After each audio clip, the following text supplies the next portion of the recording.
Hello, and welcome to another episode of Emotional Eating Unwrapped. I'm your host, Alana Kessler, and I am so happy to be here with you today because we are 1 year into our podcast, and it's crazy. I can't believe it. I can't believe that we've done 50, I think this is our 54th or 55th episode. And I'm really proud of us because I think we've done such a good job talking about emotional eating, but also talking about healing and really trying to get the narrative and the belief and the recognition that healing emotional eating isn't just about food. It's not just about weight, even though those things matter, right? We do want to lose weight. We do want to feel in control of food, and those are important.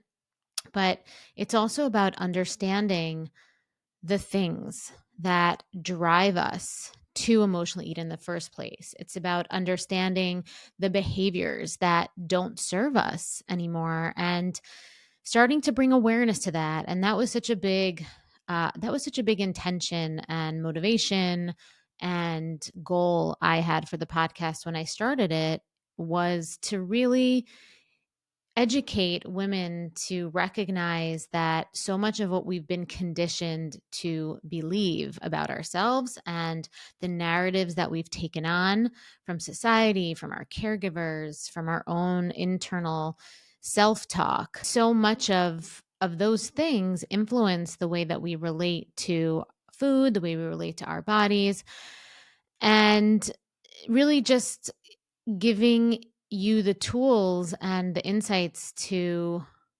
recognize that healing isn't simply just going to be a food program or understanding the root causes per se, right? Or finally being able to say, yes, oh my God, I was treated badly. But to be able to take ownership and then forgive, find a forgiveness within yourself for the length of time that maybe you've been behaving from that place, and to move forward with empowerment, and to move forward without shame, to move forward with an ability to receive pleasure and to live free.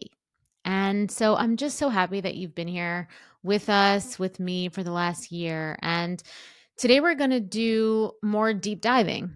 We're going to talk more about two of the biggest triggers that guide or drive people to emotionally eat. And those two things we're going to talk about today are people pleasing and perfectionism. And if you're like me, you may have realized at first how connected these habits are to your relationship with food. Well, you might not have realized, right? So if you're like me in the beginning, so now I realize it because it's still something that I deal with. I when I feel the urgency to turn to food, which, as you've heard me say before, healing from emotional eating doesn't mean you never want to emotionally eat. It just means that you have the ability to recognize the feeling of wanting to emotionally eat, and you could pivot and move that energy into a different place. That is a sign of recovery. So if you're like me, you might not have realized at first how connected people pleasing and perfectionism are to your relationship with food. It took me a while to realize that. But once I started to dig deep, once I started looking closer, it's all there. It's all woven together. Perfectionism and people pleasing are really two sides of the same coin. So I want to break it down a little bit more and talk about why people pleasing and perfectionism often end up leading to emotional eating, and how we can start to shift out of these patterns. So, I'm going to start with people pleasing because I think that that might be something that more people recognize within themselves. I think perfectionism is still something that society sometimes sees as good. um, I think it's for us to realize when it goes too far. But I'm going to start with people pleasing.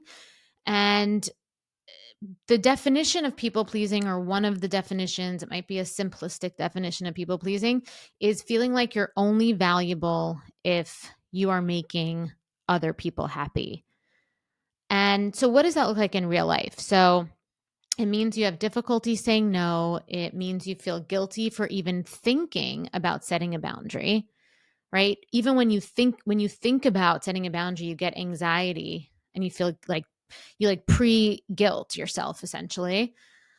And you seek validation by meeting others' expectations while neglecting yourself, right? While neglecting your own needs, whether that's conscious or unconscious. And so, what happens then, right? In real life, what happens when you do that? You get to the end of the day, you're drained. You've spent all your energy making sure that everyone else is okay. You've met their standards. You've done everything you can to avoid disappointing everyone. And what is left for you at the end of the day? Usually nothing. And this can be something that is totally unconscious, right? You can just think you're tired. And so I think a big pause here in the talking about this is that you want to start recognizing the difference between being just tired because of your own energy and effort, or being exhausted because you have neglected yourself. So, this is something that you want to start to recognize within yourself, because this is where the food ends up coming in. This is where eating becomes an attractive escape, right? Eating becomes an attractive escape for you. You get home and maybe you could tell yourself, I deserve this, right? You tell yourself, I deserve this. You've been on your feet, running around. You've been trying to make everyone else happy. And food becomes a reward. And at the end of the day, you're like, it's not really about the food though, right? Why are you having this food? And so I'm actually not knocking on food as a reward on occasion, right? Like if you get a big promotion, or I don't know, something happens, like you got something like a big life event happens and you want to celebrate with eating or food, that's something different. That's something that's intentional. But this is less intentional, right? You're coming home and you're turning to food because you're tired to fill something. And it's usually the part of yourself that's been neglected all day while you've been catering to everyone else.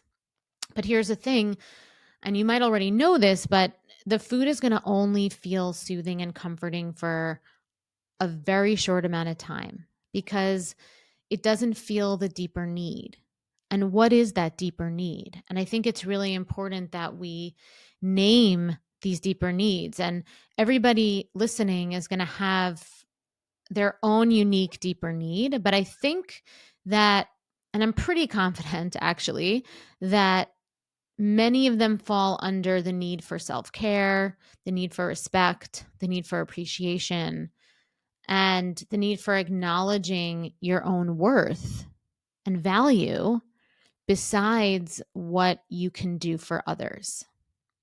Okay, so it's really important that we start to see this pattern. And then when we move to perfectionism, which is another trigger that can go hand in hand with the emotional eating habit, perfectionism is all about setting these impossibly high standards for yourself. It's that all or nothing thinking. Either you do it perfectly or you've completely failed. You then procrastinate, you're afraid of making a mistake. And when you do take action, you're constantly worried that it won't be right. It won't measure up. And when you feel like you're falling short, harsh self-judgment will kick in. And oftentimes with perfectionists, it's never going to be enough. There's always going to be something that you think you remember that you forgot to do, or you notice someone's reaction to what you did that you thought was good, and you forget about that what you did was good, and you hyper focus on that person's response or lack of response, and therefore you go down a rabbit hole of thinking that it was wrong, right? There's so many things. I remember this cycle so well, right? I am a recovering people pleaser and a recovering perfectionist, even to this day. And when I was less aware of it, and when I was just starting to heal from it, I would set these sky high standards for myself. And they were, whether it was conscious or subconscious. And the moment I didn't meet the standards, whether it was related to work, whether it was relationships, even how I responded to someone via text, right? Like I remember one time, I think I responded to somebody like looking forward to it. And I freaked out because for like 2 days I was like, should I just have said looking forward instead of looking forward to it? Like, did looking forward to it sound too weird? Like I just hyper analyzed every single thing that I did. So every time that I put myself out there, that I took an action, whether it was related to my body, relationships, work, ultimately it would trigger this sense of not good enough, and I would turn to food. I would want food as comfort, and then I would also want food. I'd kind of like use food to punish myself. And to drown myself, to numb, to like hide more. And then what would happen is the overeating would happen, right? Like the binging would happen. The cycle would happen. That familiar guilt would set in. And then the standard became getting more stricter with myself with food, right? So then I put myself in a position with food again that was like a comfortable place to have these control levers that I now could focus on being strict with myself again, right? I would be like, okay, you did so badly, you hit this rock bottom, you let yourself go, and then I would I would then put more strict rules on myself. I don't know if you can relate to that.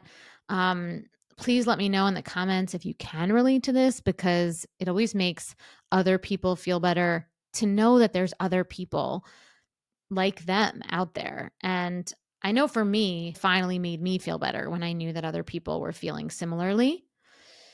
And this is where people pleasing and perfectionism overlap, right? They feed off each other. So you're trying to maintain these impossibly high standards for yourself, and you are maintaining these impossibly high standards for other people. You're seeking validation from everyone around you, thinking if I can just do everything perfectly, maybe I'll finally feel enough. And you also have these high expectations for other people that when they don't meet those expectations, you think they're rejecting you. Right. So there's this really kind of crazy, you know, push and pull with both of these things. But here is the truth with perfectionism, right? With perfectionism, there's no finish line. There's never going to be a place where you're like, it's good enough. The bar is always moving, right? Every time there's always going to be a little nuance within some sort of action, within some sort of idea or behavior or something that you do that you didn't think of ahead of time that you're going to hyper focus on, and that it's going to make it not good enough. That's just what perfectionism does. It's insidious that way. And then it triggers that feeling of insecurity, that feeling of anxiety, that feeling of like, oh, I want to escape this feeling, you just pulls you out of your center. And the next thing you know, food is where you turn to for that comfort. Food is where you turn to make the feeling of not being good enough go away, right? To stuff that down. And it just becomes a really, really painful cycle. And so how do we start breaking free from this? Okay, let's talk about this, right? It's good to understand the why, but how do we start breaking free from this? So, first, it's about deconstructing the narrative that we've been telling ourselves, the one that says, I have to be perfect to be worthy. I have to be perfect to be lovable. I have to make everyone else happy before I can take care of myself or prioritize myself. Otherwise, I'll be exiled or, you know, told I'm selfish or essentially we're like as humans, one of our biggest fears is not belonging somewhere, is being lonely, is being alone. And I think that that's such a really, really important thing to recognize is that we're so primitively ingrained not to be alone that we're willing to abandon ourselves for it, there's even when both things could live, if you have the skills, right? Like you can put up a boundary, take care of yourself, prioritize yourself, and also be in community. You can also belong. You can also have connection. But sometimes it is more of a skill to learn, but it is 100% possible. So the first thing we have to do is believe that we don't have to be perfect. We don't have to people please all the time. We need to start shifting from this all or nothing thinking into something that I like to call good enough thinking. Right? Like, I'm good enough. It sounds really simple, but it's really transformative. And what good enough essentially really means is that perfection isn't the goal. It's about progress, it's about balance, it's about showing up for yourself in small, measurable ways that you can walk away being like, yeah, I did a good job. And other circumstances might have happened around that, but that doesn't take away from the fact that I did a good job and I can't control every circumstance. Okay. So, for example, instead of setting an expectation that you'll do everything perfectly at work, instead of setting the expectation that you're going to be like the perfect person at home or you're going to be perfect with food, start by setting more neutral balance goals. Ask yourself, what can I do today? What can I do today that's nourishing, that's not too heavy of a lift, that gives me a sense of accomplishment without feeling like I've pulled myself out of my center, I've burnt myself out, I've ignored myself or abandoned myself? So this could mean saying no to something that maybe if you asked yourself deep down if you wanted to do it or like, it was really it was a no, but you kind of brushed it aside and was like, I can do it. But instead you don't. Instead you say no. What if you made a mistake or put yourself out there and didn't get the reaction that you wanted and you didn't spiral into self-criticism and instead you made the effort be the success? What if you had like this massive list or like this massive project that you wanted to get done or this big idea, and instead of just not getting started at all because you can't imagine it all getting done, you just focus on one little thing. And again, the action is the success. And when it comes to food, this mindset shift helps so much with then how you relate to food and eating, because instead of then using food as a reward or punishment, you end up seeing food for what it is, which is a neutral vehicle. Food is a neutral vehicle for nourishment, right? I'm not going to say like some people in my field say like it should just be functional. Learn how to see food as completely functional eating. I don't agree. I think that food should be neutral, and it's nice if you can if you could, you know, a good amount of the time be able to engage with food without charge and just have it be neutral and eat foods that are going to be nourishing for your body and nourishing for your hormones and for your organs and everything like that. But I also think that food should be appreciated for its pleasure, right? I'm a big fan that like you can enjoy the sensual experience of food. You can enjoy the sensations of food. But you and I both know that when you're binging or when you're using food as a coping mechanism, you're not actually enjoying the sensations of it. You're exploiting it for a different purpose. You're exploiting it to meet unmet needs, whether that's the need for validation, whether that's the need for connection, or whether that's the need for genuine rest. So what happens is when you start addressing these needs directly, when you start acknowledging them within yourself and then curating your life and your relational dynamics and your communication around getting these needs met, food doesn't have to then play a role of the comfort for us. And it doesn't have to play a role as something that we fear. It doesn't have to be an enemy for us. It could just be something that we decide to have or not. It can be something that we decide to take pleasure from or not. And we could walk away from any of those decisions feeling empowered. And before I close the episode for today, I want to emphasize that people pleasing and perfectionism, if you are listening to this and you're like, I have this, these are parts of my personality, these are patterns that we've likely developed over a lifetime. Okay. They're not going to disappear overnight. And that is completely okay.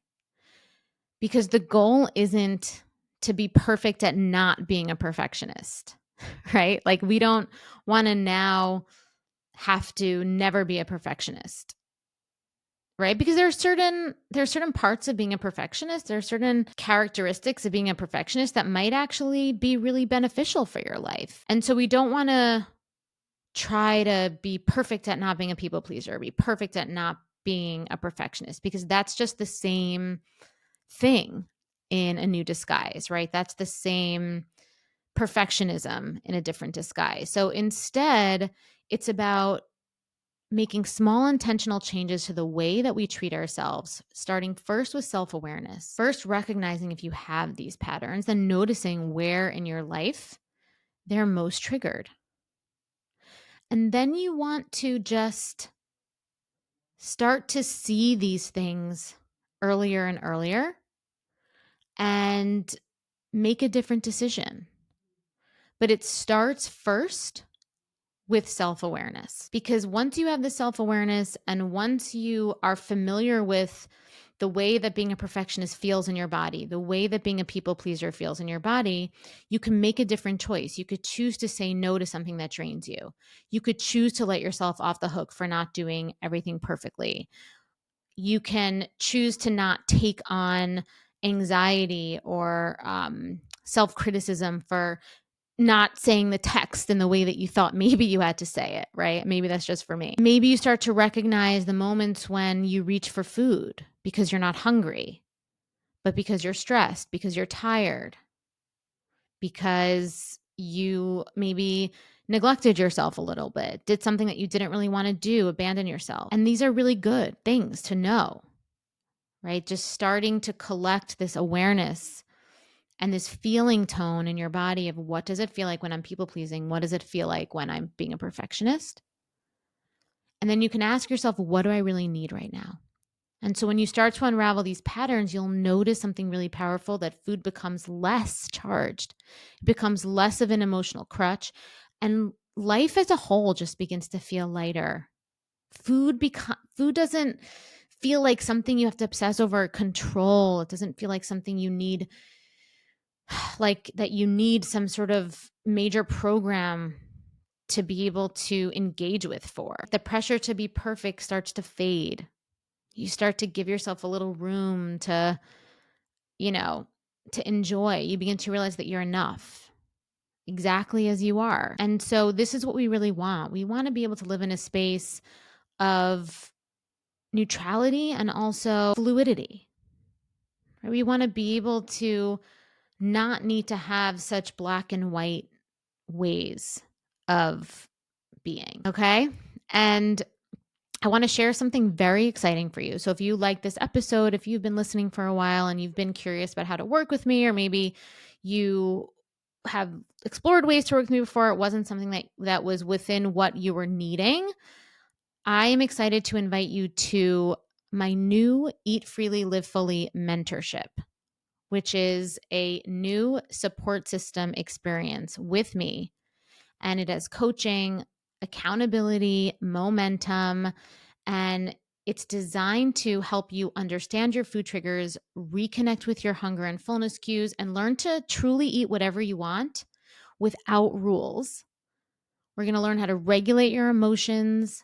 So, more going deeper into stuff that we talk about on the podcast so that you can naturally lose weight. You can naturally balance your hormones and you can live with freedom. You can live with joy. You can live with fluidity. And we do this all without macros, without deprivation, without medications.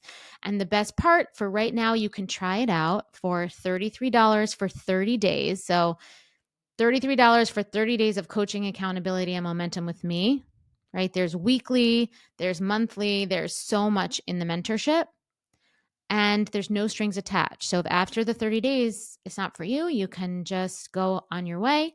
I have some bonuses in there, including module 1 of my emotional eating solution, and my sober eating method playbook. That's there too. So, and you get to keep those. So even if you decide it's not for you, you still get to keep those. So all you need to do is click the link in the show notes for the details. You can check it out. All right. And that's it for me for today. So have a great week. I want you to remember that whatever you're working towards, however you want to feel in your life, you can do it. You are worth it. And until next time, I'm Alana, and thank you for listening to Emotional Eating Unwrapped.